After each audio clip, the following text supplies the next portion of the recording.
Thank you, thank you. Thank you all so very much. Thanks to Al Cardenas, thanks to everybody at CPAC, thanks to everybody across America that comes here every year for us to get refueled and rejuvenated and sent back out to fix America and save America from the leftists that are deconstructing America on a daily basis. We're not turning our back on them today. We're here to get refueled.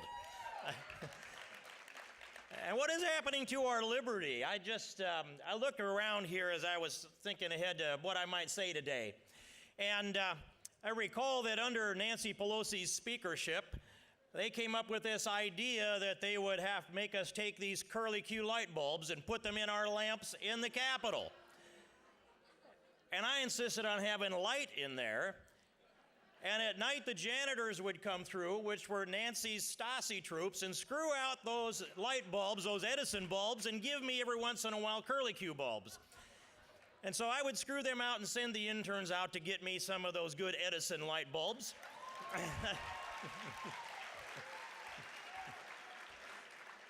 And those interns would come back sometimes empty-handed in tears because they couldn't come up with a regular Edison light bulb. And so finally I thought it was a little cruel and inhuman of me to put the interns through all of that. So I went down to Frager's hardware store, walked through there, and here was the mother load of black market light bulbs sitting on the shelf. So I grabbed a bunch of them off of there and carried them down and sat them on the counter. This is out of Steve's pocket, by the way. And I thought, now I have it made. And they said, okay, we're going to ring up these light bulbs for you. Would you like to buy a green recycle bag for $1? And I said, no. I'll pay the nickel fine for having a plastic one. And then they said, but we give you a 10% discount on your purchase if you'll buy a $1 green bag. And so I am a conservative. I did the calculation in my head. It would save me $3.40. So I got this green bag right here. And I filled it up with black market Edison light bulbs. And I brought it back to my office here in the Capitol. And whenever I need to put a light bulb in the lamp, I reach into this green bag and I screw it in there and I smile. A little bit of my liberty back. A little bit of our freedom back. And I want to challenge you to do the same thing. Bring back some of that liberty, some of that freedom. Last year, I said to you that I got tired of standing in the shower for 12 minutes while the government issued water rationing, Al Gore water saver shower head, dribbled that water down on me, and I drilled it out, and now my 12-minute shower is a 3-minute shower, and I've got 9 minutes every day to beat up on the liberals.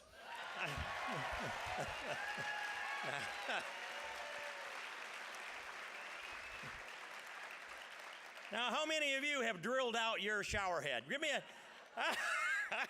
And you know what? It isn't just the conservatives that are doing that. The liberals are drilling out shower heads, too.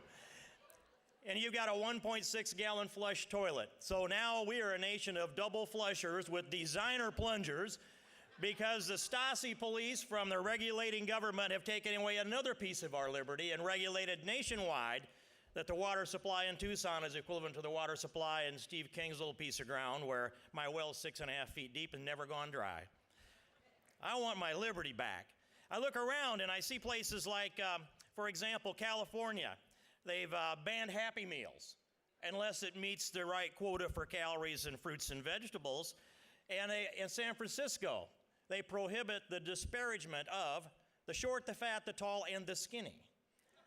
So who's that leave? I don't know anybody that isn't one of those four things. I mean, you aren't tall and short at the same time or fat and skinny at the same time, but I guess I'm short and fat is what I am, so I'm safe in San Francisco, except you probably can disparage conservatives there. And then all of these provisions that they have. I go to the committee meetings and try to do my job here, and I walked into a small business committee meeting chaired by one of the Democrats, and they were providing educational benefits for our wounded warriors. And it's a great thing. And you set aside those educational benefits for combat wounded veterans was the language in the bill. And I read through that and it lifts my heart to see that, but it said combat wounded veterans and women and minorities.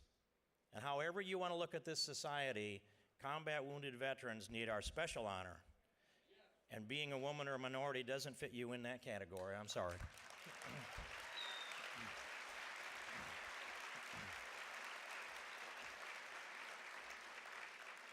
And so I brought an amendment to strike that women and minorities out of there, and I realized I would lose the vote, and so I wrote the amendment to strike the language of special provisions for women and minorities, and I replaced it with the language of anybody but white men.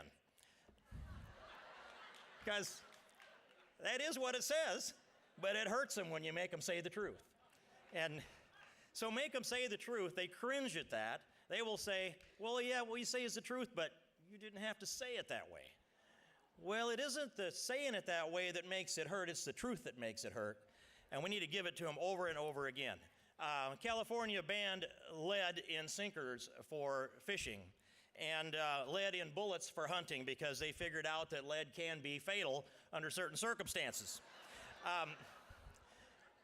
Michelle Obama is leading the effort to cut 1.5 trillion calories out of the diet of our young people because, under Bob Gates, by the way, it's a national security concern that 30% of our youth are too overweight to meet the physical requirements to join our military, and it's too costly to train them.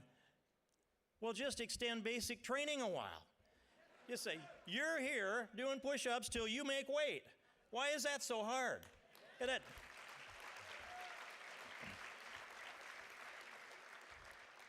And then with this 1.5 trillion calories they want to take out of the diets of young people to slim them down a little bit, that amounts to this. Take the 150 calorie power bar, reduce it to 90 calories, take a couple chips out of the single serving Dorito bag, and then somehow these voracious feeders aren't going to reach for a second candy bar or a second bag of Dorito chips.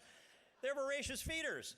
So you cannot fool them by cutting calories out of the candy bar. And we have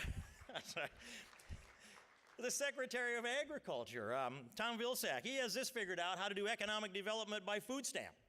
They've increased food stamps, by the way, 46% under this administration. Now we have 45%, excuse me. Now we have 46.3 million Americans on food stamps, by far the highest number ever. And this is economic development because for every time you hand out $1 worth of food stamps, according to the Secretary of Agriculture, you get $1.84 in economic activity. Wow. You know, what would happen if we just dumped the food out? We'd just all be rich, wouldn't we?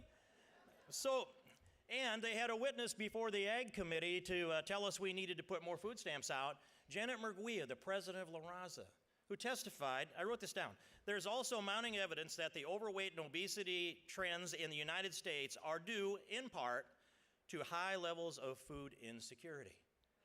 Do you know what that means? It means people have anxiety about their future meals, so they tend to overeat today, and if we make sure they had plenty of food in front of them, they'd eat less, lose weight, and we wouldn't have this obesity problem. See what I'm up against? This is on a daily basis. And so just yesterday, the news came out at least that California has gone even further, and they banned throwing footballs down and frisbees on the beach in LA County. And it's now up to a $1,000 fine, but if you persist, it's 6 months in jail. So they'll put you out into the exercise yard, give you a football in jail, but you can't throw it on the beach in California. And if you want to dig a sandcastle, it's okay as long as the moat's not deeper than 18 inches. You have specifications for moat depth and the building sandcastles on the beaches in California. What happened to our liberty, America? How did this creep in on this? How did a nation born of freedom and liberty lose its freedom and liberty in this way? How does a nation that's blessed by an extraordinary supply of American exceptionalism submit inch by creeping inch to the totalitarian state that's descending upon us? How do we, a people, never been as vigorous a people in this civilization or this society, how do we submit to something like Obamacare? The worst of all. And so I want to paint this image for you. The number one plank in the next president's platform, I believe, is and needs to remain the 100% full repeal of Obamacare, not one vestige of it left behind.